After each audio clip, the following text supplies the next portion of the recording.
Good evening all. Welcome to Shankar IAS Academy's daily editorial analysis 8th January 2025. Without any much delay, let's get into today's list of editorials which we are going to discuss. Look at this first article which is taken from the Hindu newspaper, which talks about why is there a drop in school enrollment ratio. This was reported by Unified District Information System for Education Plus.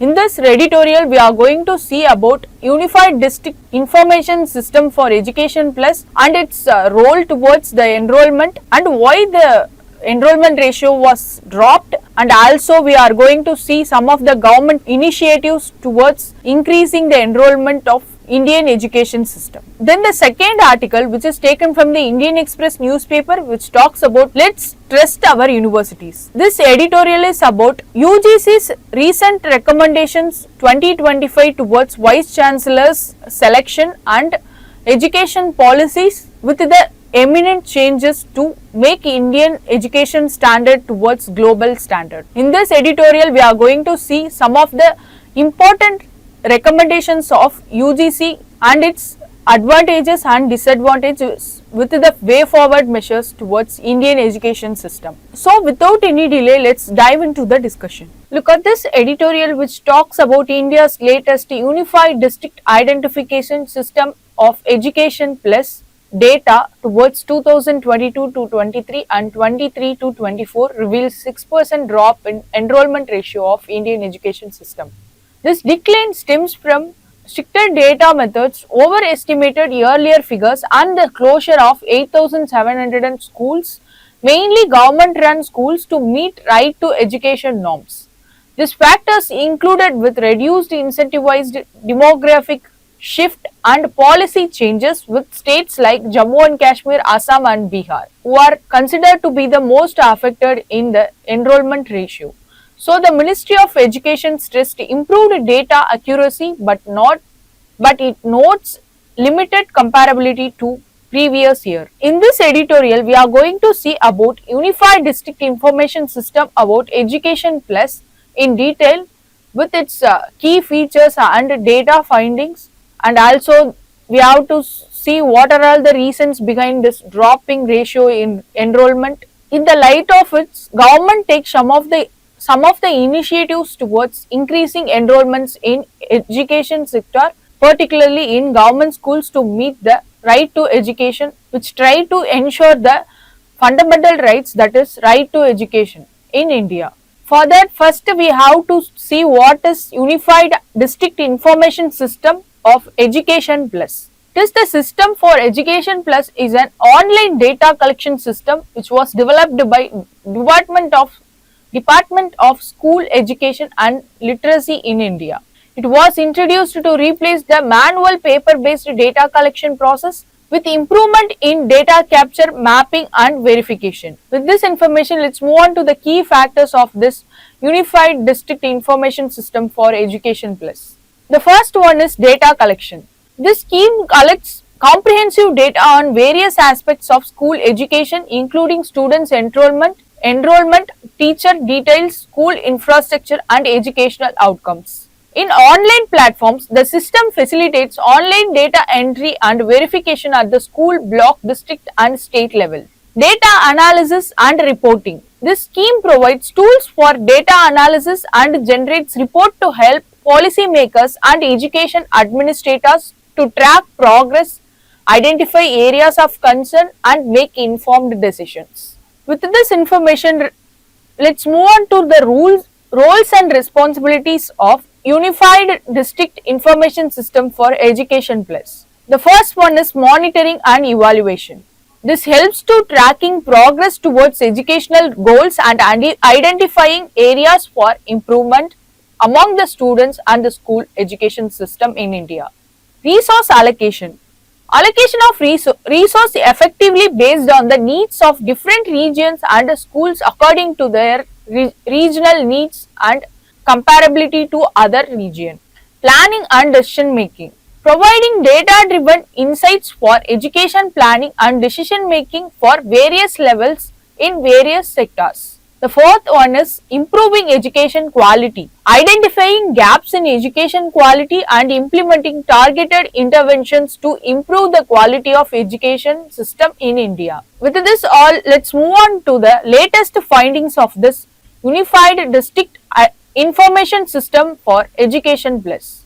When it comes to latest findings, overall decline in enrollment was noticed in this report. Total students enrolled in grade 1 to 12 in schools across India dropped by 1.22 crore students between 2022 to 23 and 23 to 24.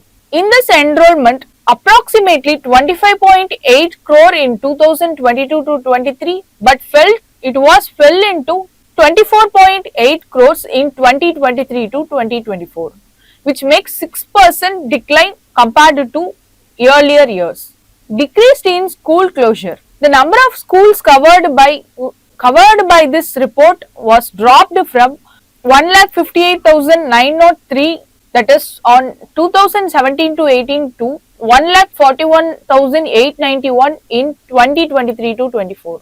This makes the decline of report in education system of India. Most of this were government run schools, which may saw a decline of 76,883 schools recorded in the 2023 to 24 report. Some of them are said this decline is all because of declining incentive-wise in government schools. That is, reduced access to government provided incentives such as free meals, scholarship, textbooks and financial support has discouraged enrollment in government schools. And also funds like Samagra Shiksha was curtailed towards education in government schools. When it comes to state level inputs, Jammu and Kashmir saw the most school closures, that is 4,509 schools, followed by Assam, Bihar, Madhya Pradesh and Maharashtra. In Assam, 4,229 closures are noticed according to the report.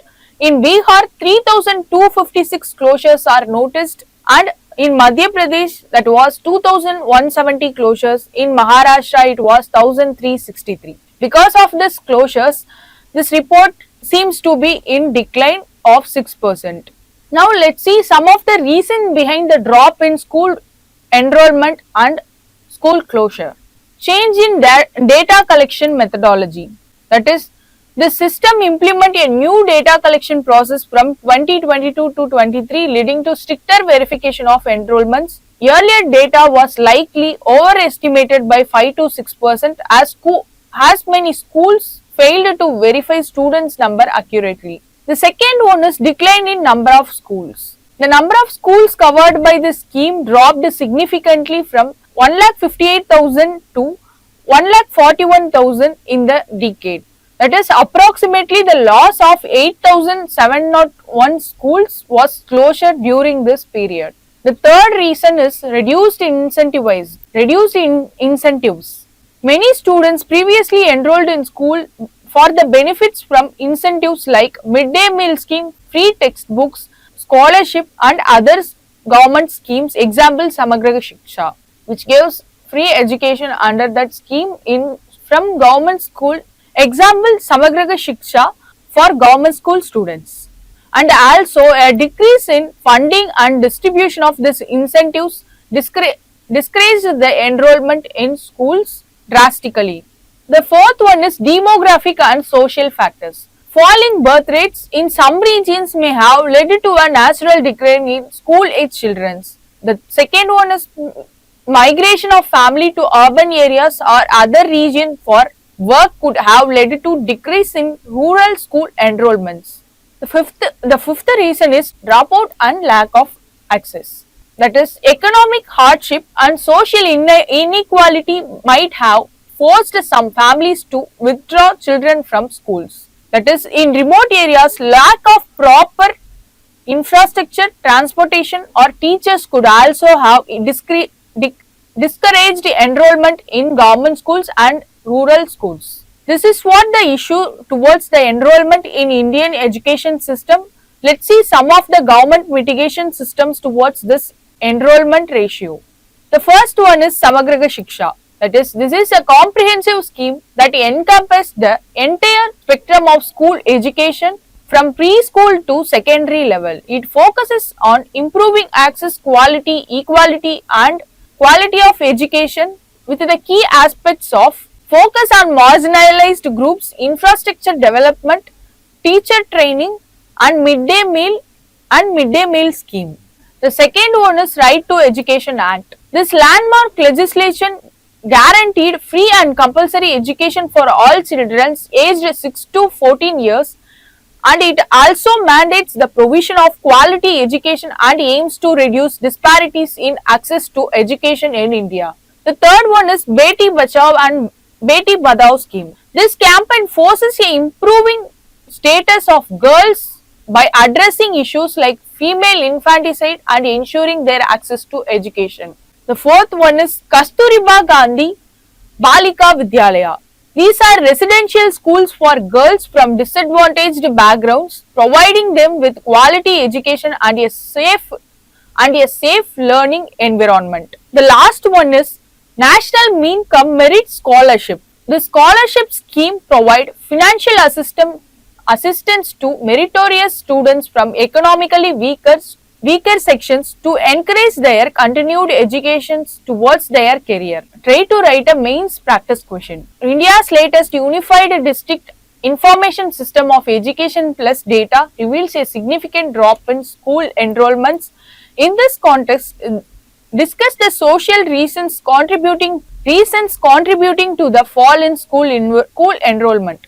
Look at this editorial discusses about the UGC's draft regulation 2025 for appointing vice chancellors in Indian universities. This also highlights the tension between government control and university autonomy, which advocating for balance where academic credentials, leadership skills and institutional needs align rather than excessive regulations or potential influence in vice chancellor selection. In this article, we are going to see in brief about UGC's recommendations towards 2025's Vice Chancellor selection and education system towards it, with the positive and negatives of these recommendations.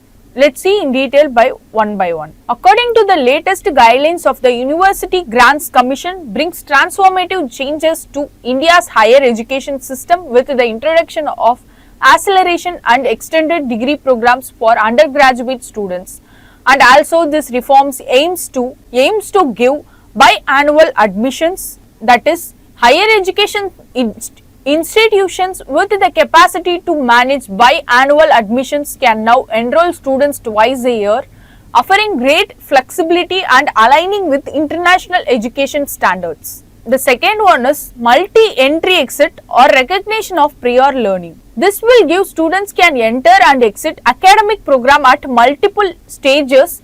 With recognition of prior learning, student can transit smoothly between discipline or resume studies without starting from a scratch. Additionally, in this students can pursue 2 UG or PG simultaneously, expanded their academic options. The third one is discipline agnostic admissions. This reform eliminates the requirement to align prior qualification with the chosen field.